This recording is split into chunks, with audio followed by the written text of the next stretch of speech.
Moment of inertia of uniform disc. महत्वाचा concept बेटा. तुमच्या पुस्तकमध्ये काही एक चार्ट दिलेला आहे, ज्या चार्टमध्ये आय थिंक चार्ट नंबर 3 काहीतरी बघा, लास्ट पेज चार्ट आहे येलो कलरचा, आहे ना येलो कलरचा चार्ट बेटा.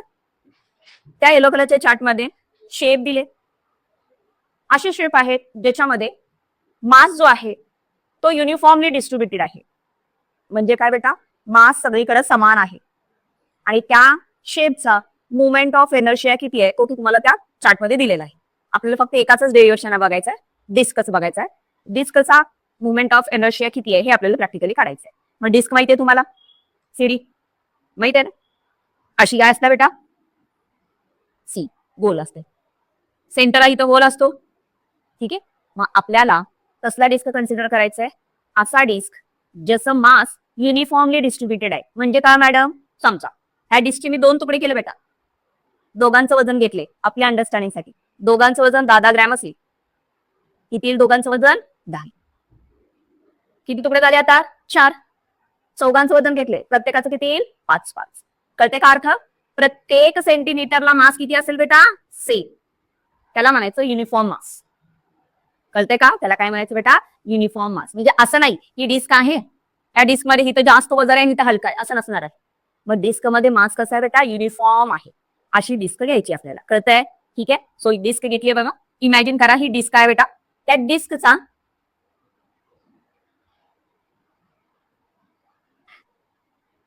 ठीक आहे, हे बघा ही डिस्क आहे, हा सेंटर आहे. ह्याचा रेडियस किती घेतलाय मी, कॅपिटल आर. रेडियस किती घेतलाय मी, कॅपिटल आर. कळतं इथपर्यंत. ठीक आहे, मग आपल्याला डेन्सिटी टर्म माहिती आहे ना बेटा तुम्हाला. डेन्सिटी काय असते, मास अपॉन व्हॉल्यूम, हे आपल्याला माहिती आहे. ठीक आहे, पण आपण इथं कन्सिडर करताना काय करायचे, डिस्क कन्सिडर करायचं ज्याचं मास युनिफॉर्म आहे आणि ही डिस्क एकदम थिन आहे, म्हणजे एकदम पातळ आहे. डिस्क कशी आहे म्हणते बेटा मी, एकदम पातळ. ठीक आहे, so as disc is thin, very thin मला वाटल्यास, डिस्क कशी घेतली आपण, एकदम पातळ घेतली आहे. त्यामुळं इन 2D केस, 2D केस म्हणजे 2 डायमेन्शनल. 2 डायमेन्शनल माहिती आहे ना, 3 असतात तुमचे, लेंथ, ब्रेथ, हाईट. मग आता एकदम पातळ असल्यामुळे हाईट कन्सिडर करणार का आपण त्याची, नाही ना. त्यामुळं ही डिस्क एकदम पातळ असल्यामुळं पेज कसं आहे आपलं, पेज असतं ना वहीचं पेज, हे वहीचं पेज, ही काय त्याची लेंथ आणि ही हाईट आहे ना, ह्याला काय जाडी आहे का, नाही, 2 डायमेन्शनल असणार आहे. सो हिथं थिकनेस जी आहे ती एकदम कमी असल्यामुळं हे काय कन्सिडर करायचं आहे, 2 डायमेन्शनल. आणि 2 डायमेन्शनल असल्यामुळं डेन्सिटीच्या जागी काय कन्सिडर करायची बेटा, surface density. As disk is very thin, so in case of 2D, instead of density we consider surface density. आणि सरफेस डेन्सिटीचा सिम्बॉल असतं सिग्मा. आणि तिथं मास आपण व्हॉल्यूम न घेता आपण घेतो एरिया. व्हॉल्यूम काय असतो, एल क्यूब असतो ना, लेंथचा क्यूब असतो ना volume, metre metre metre. Area काय असतो, मीटरचा स्क्वेअर. 2 डायमेन्शन असतं ना, सो 3 डायमेन्शन असल्यावर डेन्सिटी घेतो, 2 डायमेन्शन असल्यावर काय घेतो आपण बेटा, सरफेस डेन्सिटी. कळतंय का इथं सरफेस डेन्सिटी का घेतली आहे, सरफेस डेन्सिटी का घेतली, कारण की डिस्क जी आहे ती पातळ आहे, त्यामुळे त्याची थिकनेस मोजता येणार नाही, MM मध्ये असणार आहे. त्यामुळे आपण मास अपॉन व्हॉल्यूमच्या जागी काय घेतो बेटा, मास अपॉन एरिया. कळतं इथंपर्यंत. ठीक आहे, आता ही डिस्क बघितली आपण, त्याचा मास कन्सिडर करूया M. ठीक आहे, सो एरिया किती असतो बेटा डिस्कचा, पाय आर स्क्वेअर. आर कुठला आहे, capital. So area of disc किती आहे, पाय आर. इथपर्यंत. ठीक आहे, आता ही डिस्क कशी तयार झाली बघा, हा सेंटर आहे, सेंटर आहे म्हणजे 0 आहे, 1 2 3 4 5 असे नंबर कुठपर्यंत आलेत बेटा, हे आर. बरोबर आहे ना, छोटे छोटे छोटे सर्कल तयार झाले का, डिस्क बघितले तुम्ही, सीडी बघितले ना, छोटे छोटे छोटे सर्कल असतात का नाही. सेंटर कुठनं स्टार्टिंग झालेलं आहे 0, एंड कुठं कन्सिडर केले आपण, आर. किती का असेल 5 सेंटीमीटर 10 सेंटीमीटर वॉटवर, स्टार्टिंग कुठनं झालंय 0, एंड कुठं झालंय बेटा आर. ठीक आहे, आणि त्यासाठी आपण कन्सिडर केलंय की एक छोटीशी रिंग, ग्रीन कलरने दाखवली ना, ही छोटीशी रिंग कन्सिडर केली आहे जी आहे at a distance small R from the centre. Centre पासून ती किती डिस्टन्सवर आहे, स्मॉल आर. डिस्कची रेडियस किती आहे, कॅपिटल आर. कळतंय, कळतंय का. ठीक आहे, आता ही सेंटर पासून किती घेतलंय, आणि सेंटर पासून आर ला घेतलेले आहे, म्हणजे ही नथिंग बट असं एक सर्कल आहे. एवढे बघा, ही सर्कल आहे का, हा सर्कलचं मास हा एवढी सर्कल आहे. आता थोडंसं काही तर असेल ना डिस्कचं मास, हे मास घेऊया आपण डीएम. स्मॉलला आपण डी वापरतो ना. मास किती असणार आहे डीएम. हे जी थिकनेस ही घेऊया डीआर. 0.1 असेल काय का असेल ना, त्याची थिकनेस किती घेऊया बेटा डीआर. कळतंय का? ठीक आहे. सो छोटीशी एलिमेंटल रिंग घेतली आपण, त्या रिंगचं मास किती घेतलेलं आहे डीएम. त्याचा रेडियस किती आहे त्याची थिकनेस किती आहे डीआर, आणि तो सेंटर पासून किती डिस्टन्सला आहे स्मॉल आर. आता त्याच हे बघूया, सरफेस डेन्सिटी ऑफ रिंग. कुणाची म्हणते बेटा मी रिंग, ही कुणाची होती पूर्ण डिस्कची घेतली होती. आता फक्त ही छोटीशी अशी काय कन्सिडर केली बेटा आपण रिंग कन्सिडर. मग रिंगची काय येते बेटा तीच एम, आणि आपण काय येणार एरिया.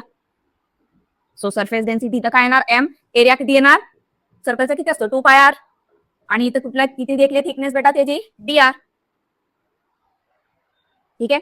मटेरियल एकच आहे, डिस्कच आहे, म्हणजे दोघांची डेन्सिटी एकच असणार ना. पाणी 1 लिटर असू दे 10 ml असू दे, डेन्सिटी किती एकच असते का नाही त्याची, सेमच असते डेन्सिटी. सो मटेरियल एक छोटासा पार्ट असू दे किंवा होल असू दे, त्याची डेन्सिटी कशी असते बेटा सेम. म्हणजे दोन्ही डेन्सिटी काय झाले बेटा सेम झाले. याला इक्वेशन 1 म्हणू, याला इक्वेशन काय म्हणू 2. सो दोघांना इक्वेट करा, काय येणार capital M pi R square is equal to capital M. इथं सॉरी इथं कॅपिटल एम येणार आहे सॉरी. इथं एम काय देणार बेटा किती आहे मास डीएम. इथं काय बेटा dm. So dm 2πr dr.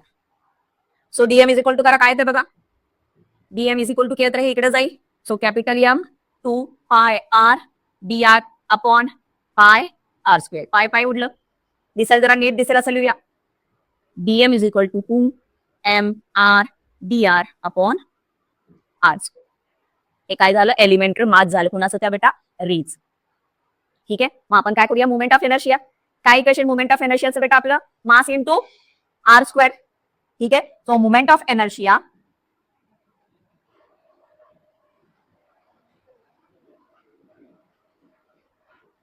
Of ring.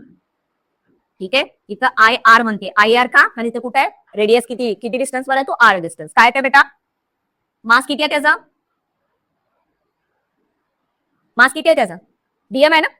ठीक आहे. सो डीएम आणि रेडियस किती आहे आर डिस्टन्स वर घेतला ना आपण, डिस्टन्स किती घेतलं इथं आर आहे, छोटा आर आहे. सो आरचा स्क्वेअर. हे कुणाचं घेतलं बेटा आपण एका रिंगचं.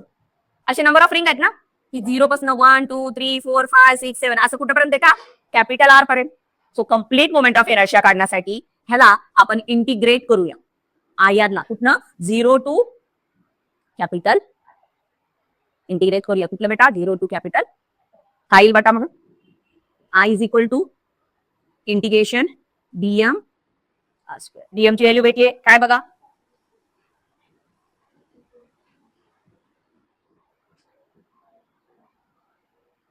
2m dr. इथे काय काय ना अपॉन आर स्क्वेअर, आणि हे आर स्क्वेअर. काय काय कॉन्स्टंट आहे बघा 2 व्हॅल्यू कॉन्स्टंट आहे, मास कॉन्स्टंट राहत आहे ना, आर सुद्धा रेडियस कॉन्स्टंट असणार. चेंज काय येणार 1 आर आणि हे 2 आर, एकूण किती आर झाले 3 आर. कुठून ते कुठपर्यंत 0 टू कॅपिटल आर. काय ती व्हॅल्यू मग 2m आर स्क्वेअर. काय ते बेटा 3 आहे, जेवढी पॉवर आहे त्याला 1 प्लस करतो ना आपण, झाले ना 1 प्लस करतो. 3 आहे तर काय येणार बेटा 4, आणि खाली डिवायडेड बाय काय करतो 4. इंटिग्रेशन झालंय का नाही तुम्हाला, आता होईल तुम्हाला मॅथ्स मध्ये आहे बेटा. इथं 2 असलं असतं 3 तर किती आलं असतं 3 प्लस 1 करायचं बेटा, जी पॉवर आहे ना इथं काय करायचं 1 असं होतं बघा. असं बघितलं आपण काय येणार, पण इथं काय नाही म्हणजे किती आहे बेटा 1. सो काय येणार 2 डिवायडेड बाय 2 असलं असतं किती किती येणार 3 डिवायडेड बाय, इथं 3 आहे म्हणजे एक प्लस केलं 4 डिवायडेड बाय काय ते बघा. मग 2 1 जा 2 2 जा, हे 2 गेले आणि हे 2 गेले, किती आले बेटा मग I is equal to 1/2 capital 1. हे 2 आणि हे 2 किती आले mr square. This is the moment of inertia for uniform disc. Very very important. हा कुणासाठी असेल बेटा moment of inertia uniform disc साठी. कधी ज्यावेळेस ऍक्सिस ऑफ रोटेशन कुठनं घेतलं आपण सेंटर मधून.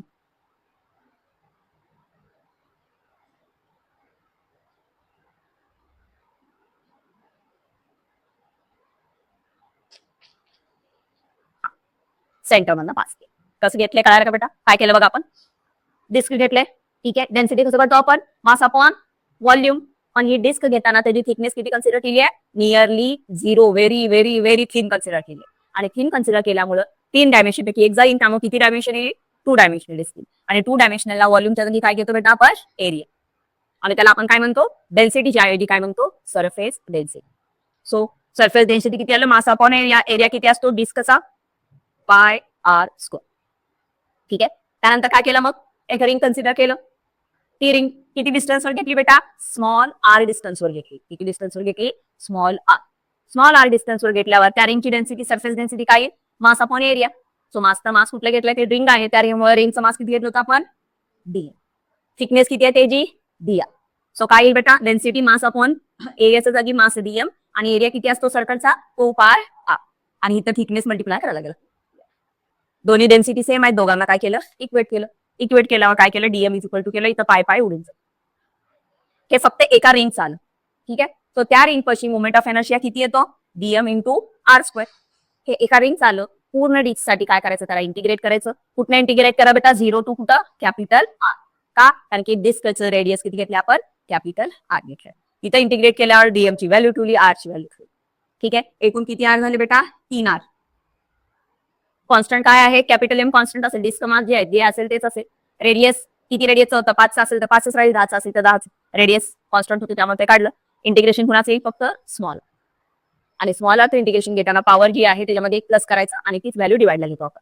मॅथ्समध्ये होईल तुम्हाला. So R4 divided by 4R. 2 1 जा 2 2 जा 2 1 जा 2 2 जा. फायनल इक्वेशन काय आलं? Half mr square. कळतंय? हे कुणाचं बघितलं? डिस्कचं. कुणाचं बघितलं बेटा? हे डिस्क. जे हे कशी आहे बेटा? Uniform disc. ठीक आहे. मग moment of inertia of ring. रिंगचा किती असेल? तर रिंगचा आहे बेटा mr स्क्वेअर. रिंगचा किती आहे बेटा? mr. कळतं इथं पर्यंत? बंद कर. डायग्राम काढा.